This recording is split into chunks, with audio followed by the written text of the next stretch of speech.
সালামু আলাইকুম গাইস। তো আজকে আমি একটা মানে সৌদি আরবের কিছু কথা বলতে চাইছি যে ওরা কতটা উন্নত মানের এখানকার। যে আমি এখানে করে আমি এখন করে আসছে 4টে বাজছে।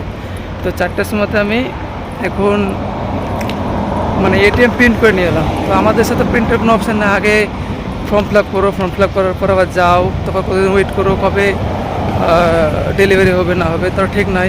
তো আপনারা তো বুঝতে পারছেন প্রসেস, লম্বা প্রসেস। তো আমি কালকে ব্যাঙ্ক অ্যাকাউন্ট করলাম, পরশুদিন পরশুদিন ব্যাঙ্ক অ্যাকাউন্ট খুললাম। আর আজকে আমি ব্যাংকের ওখানে গিয়ে এখন রাত 3-4টে বাজছে, এখন যেয়ে প্রিন্ট আউট করে নিয়ে চলে এলাম। মানে এতটা উন্নত মানের দেশ, মানে যে সৌদি আরবটা মানে অনেক অনেক উন্নত মানের, বুঝতেই পারছেন। এখন আমি যাচ্ছি আমার রুমের দিকে। এখন সেটাই বলার ছিল যে আমাদের এই যে সৌদি আরবটা অনেকটাই উন্নত মানের, অনেকটাই। আমি ইন্ডিয়াতে যা দেখেছি তার থেকে অনেকটা উন্নত মানের।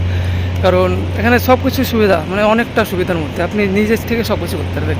আমি এখানে অনলাইন ব্যাঙ্ক ওপেন করলাম, তারপর আবার দুদিনের মাথায় এটিএম প্রিন্ট করে নিয়ে এলাম। আমি প্রিন্টের ভিডিওটা করতাম ভাবলাম, তো ওখানে হয়তো বা সিকিউরিটি ফিকিউরিটির ব্যাপার আছে, তার জন্য হয়তো করলাম না আমি। তাই আমি বাইরে এসে বলছি যে এগুলো সবচেয়ে বেটার। দেখেন আমি এখন রাত্রে কটা বাজছে, 4টে মতো বাজছে, 4টে মতো বাজছে। তো এই সময়তে আমি প্রিন্ট করে নিয়ে আসছি কাজ থেকে এসে। মানে আমি যে কফি শপ ছিলাম, কফি শপ থেকে এসে এখন আমি প্রিন্ট করলাম, বুঝতে পারছেন গাইস। ফাইনাল চলে এলাম রুমে, মানে বিল্ডিংয়ে। তো পরে আবার কথা হচ্ছে, বাই বাই।